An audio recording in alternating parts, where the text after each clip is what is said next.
My thanks to all those who suggested, or defiantly challenged, me to debunk some supposedly higher-hanging fruit that you thought would be hard to debunk. I'll tackle those over the next couple of videos. But I thought I'd just start with this one because several people suggested it and because the story is quite recent. The link led me to this blog.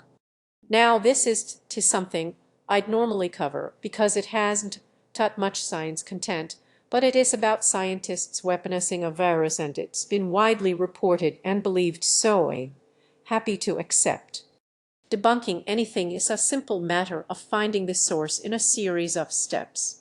In this case, the first step is easy because the source is right there at the bottom of the page. It links to this story by Raheem Matthews on news.com, saying a leaked Chinese document reveals a sinister plan to unleash coronavirus. And it quotes the executive director of the Australian Strategic Policy Institute, Peter Jennings, as saying this is as close to a smoking gun as we've got. It also says Robert Potter, a cybersecurity specialist who analyzes leaked Chinese government documents, was asked by the Australian to verify the paper. He says the document definitely isn't fake. News.com says it got all its information from the Australian newspaper because, as luck would have it, both media outlets are run by News Corp, owned by me old boss Rupert Murdoch. So both stories should have reported the same facts. You would have thought. But it turns out they don't. I read the Australian story online, so this is just a screenshot. The article leads with this. The document, written by People's Liberation Army scientists and senior Chinese public health officials in 2015, was obtained by the US State Department as it conducted an investigation into the origins of COVID-19, the Weekend Australian has confirmed.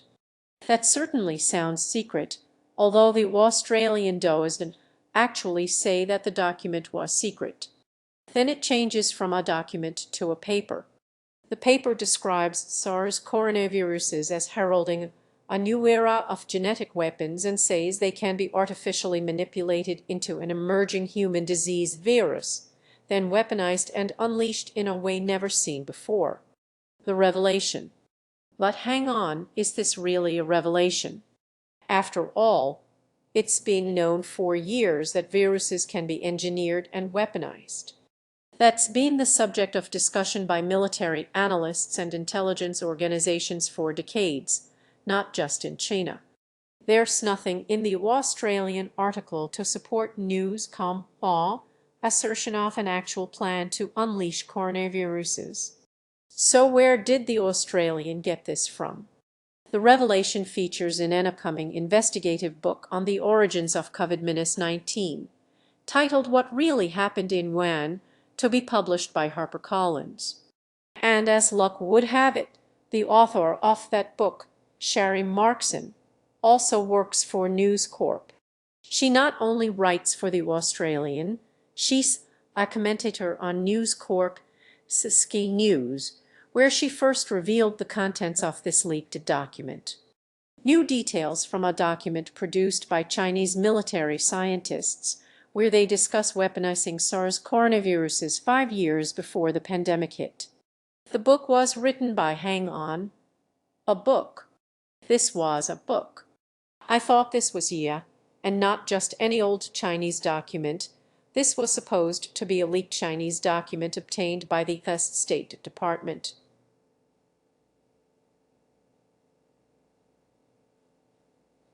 That's be alludes to the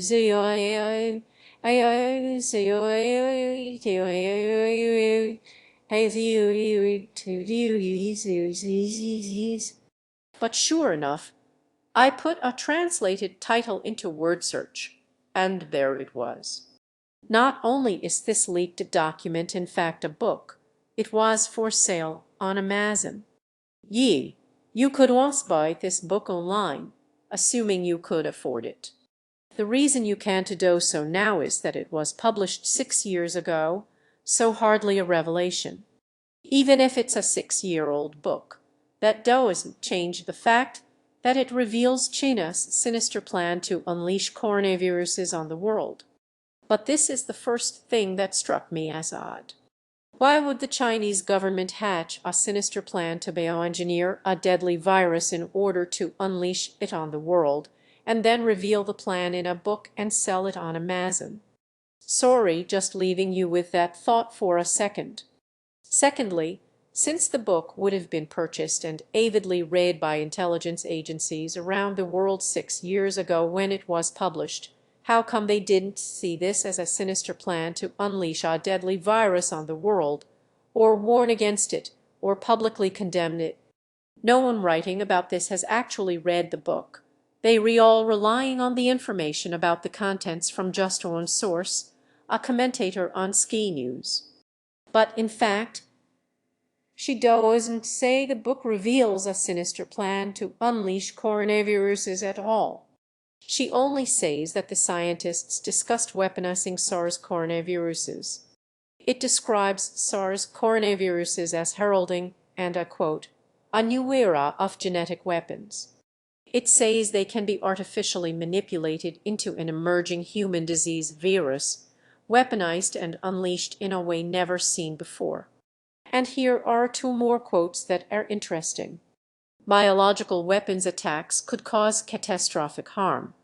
They could inflict widespread injury and result in massive casualties and economic disruption. China possesses formidable capabilities. That's pretty damning evidence. In fact, this quote doesn't actually come from the book. It's from a publicly obtainable document published by the White House in 2004. All I've done is substitute the word China instead of the United States. If we see the quotes in context, you can see they have a completely different meaning. The reason they have these discussions and do a lot of research in this area is because the possibility of a viral attack is of great concern. The significance of this paper is that it offers a rare insight into how senior scientists at one of the PLAS most prominent military universities, where high levels of defense research are conducted, were thinking about biological research. But I thought the most significant thing in this book was supposed to be that it reveals a sinister Chinese plan to unleash coronaviruses on the world. To uncover this sinister plan, we need to see exactly what the discussion entailed. I can't get hold of a copy of the book. Of course, it's out of print. So we first checked a description of the book by the two authors on the Amazon website. And yes, indeed, they are discussing the weaponization of SARS virus because they see it as a threat. Their conclusion is that another country may have created the SARS virus and unleashed it on China. I also found an extensive review of the book by a reader, written long before the Ski News story went to air, and he relays the same conclusion. This book suspects that the SARS virus was actually produced by a foreign laboratory. Further into her program, Markson also says that's the book's conclusion. Marks the books? They claim, and it's a conspiracy theory, that the first SARS from 2003 was a man-made bioweapon deliberately unleashed on China by terrorists. Of course, scientific consensus holds that SARS was of natural origin and that it crossed the barrier from palm civets to humans, likely through the sale of wild animals in markets. I'm through kind of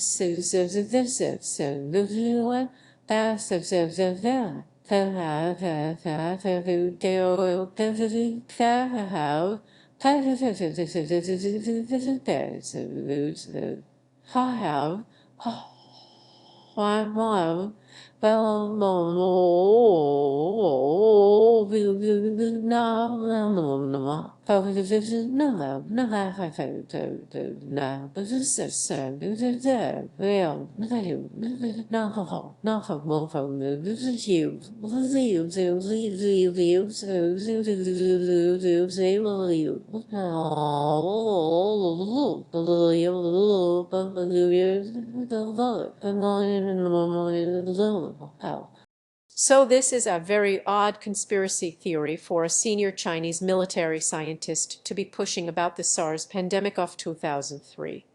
And it's very similar to China now claiming that the COVID-19 pandemic was brought into Wuhan in frozen food or by the American military.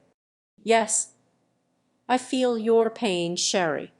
The book is nothing more than a conspiracy theory that foreign enemies, and Taiwan was specifically mentioned, engineered SARS and launched it against China. Now it's clear why the People's Liberation Army wanted this book to be published and sold around the world. If you believe what this book says, then you've got an awful lot of faith in what the Chinese government says and in unsubstantiated conspiracy theories coming out of Beijing.